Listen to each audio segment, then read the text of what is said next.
Disney Sleeping Beauty.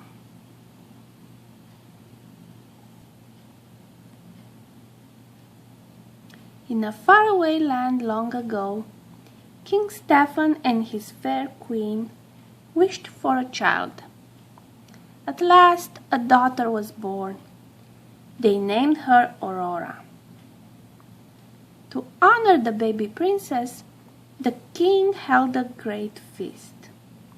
Noble, peasants, knights, and ladies all joyfully flocked to the castle.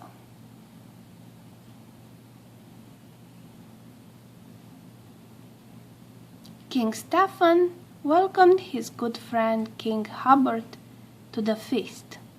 King Hubert had brought his young son, Phillip, with him. The kings agreed that someday Phillip and Aurora would be married.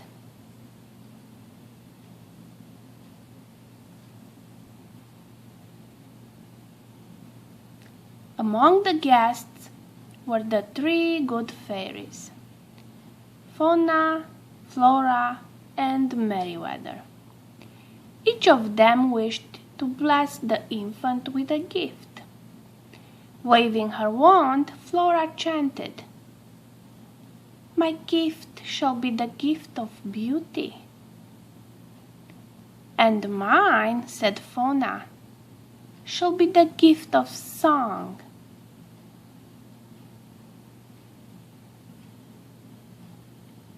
Merryweather's turn was next, but before she could speak, the castle doors flew open.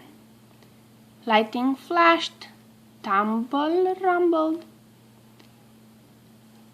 A tiny flame appeared and grew into the form of the evil fairy Maleficent. Her pet raven was perched on her shoulder.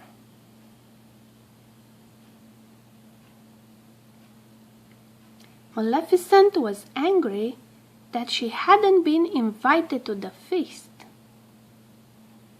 "I do have a gift for the newborn babe," she said with a sneer.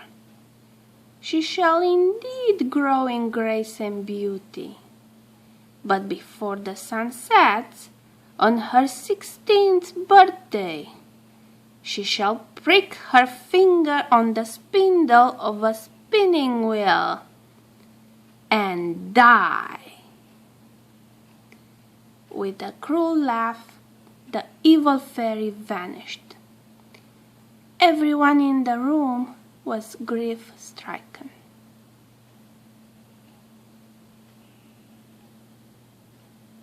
But Merryweather still had a gift to give. She tried to undo the curse by saying these words to the baby. "If though this evil fairy streak a spindle should your finger prick, not in death, but in sleep, the fateful prophecy you'll keep. And from this slumber you shall wake, when true love's kiss the spell shall break."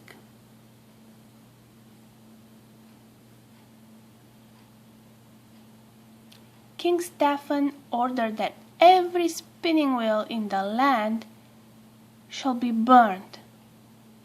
But he still feared the evil fairy's curse, so the good fairies hatched a plan.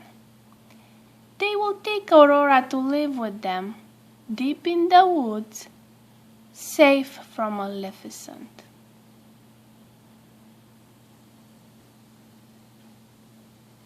The king and queen agreed.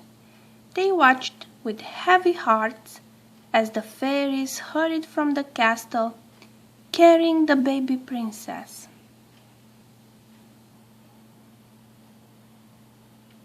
To guard their secret, the fairies disguised themselves as peasant women and changed Aurora's name to Briar Rose. The years passed quietly, and Briar Rose slowly grew into a beautiful young woman.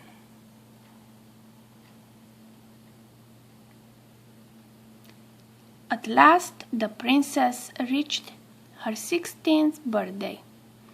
Planning a surprise, the fairies sent her out to pick berries. Fauna baked a cake for her, while the others sewed her a new gown.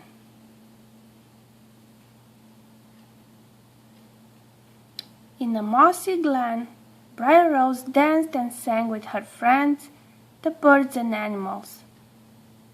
She told them of her beautiful dream about meeting a tall, handsome stranger and falling in love.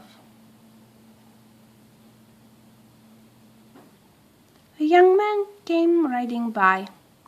When he heard Briar Rose singing, he jumped from his horse and hid in the bushes to watch her. Then he reached out to take her hand. Briar Rose was startled. "I didn't mean to frighten you," he said with a smile, "but I feel as though we've met before."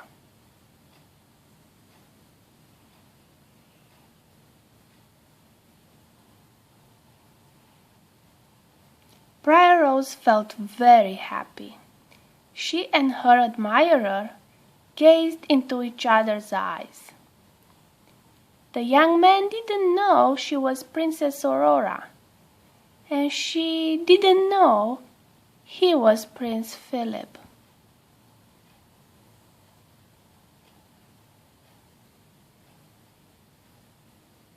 Back at the cottage, the fairies gave Briar Rose her birthday surprises. Then Briar Rose told them that she had fallen in love. "Impossible!" they cried. They told her the truth at last, that she was a royal princess, betrothed at birth to a prince, and it was time for her to return home. So poor Aurora was led away, still wishing for her handsome stranger.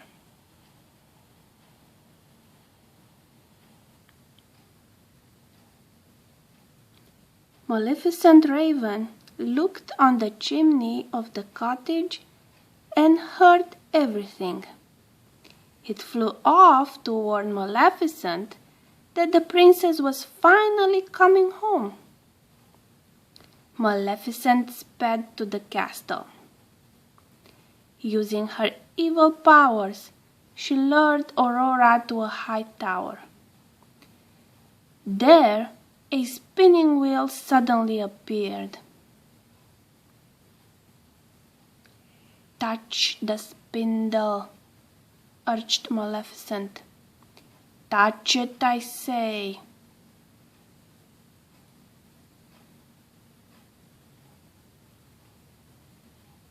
The three good fairies rushed to the rescue, but they were too late. Aurora had touched the sharp spindle and instantly fell into a deep sleep. Maleficent's curse had come true. Now, with a harsh laugh, the evil fairy vanished.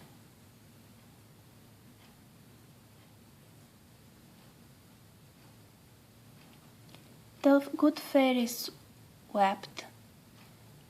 "Poor King Stephen and the Queen," said Fauna. "They'll be heartbroken when they find out," said Merryweather. "They're not going to," said Fauna. "We'll put them all to sleep until the princess awakens." So the three fairies flew around, casting a dreamlike spell over everyone in the castle.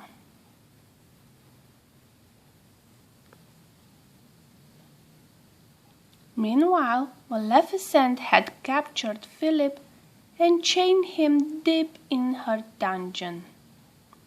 But the good fairies had other plans for him. They magically melted his chains. They armed him with the shield of virtue and the sword of truth. Then they sent him racing to the castle to awaken the princess.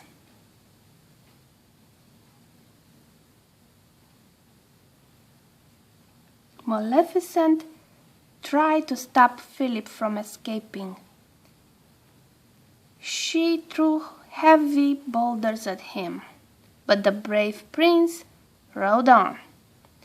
When he reached Aurora's castle, Maleficent caused a forest of thorns to grow all around it. Phillip hacked the thorns aside with his powerful sword.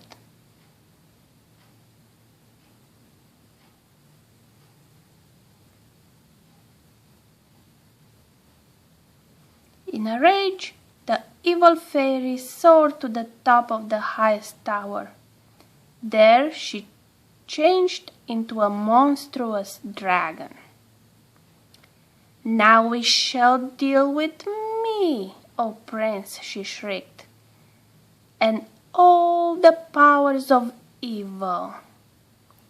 Maleficent breathed huge waves of fire. Phillip ducked behind his strong shield. Thunder cracked. Flames roared around him. The prince fought bravely. Guided by the good fairies, he flung his magic sword straight as an arrow. It buried itself deep in the dragon's evil heart. Maleficent was no more.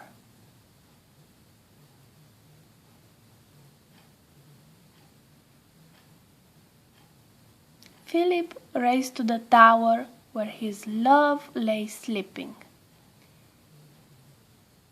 He gently kissed her. Aurora's eyes slowly opened. Now everyone awoke. The king and queen were overjoyed to see their daughter again. Wedding plans were soon made, and everyone lived happily ever after.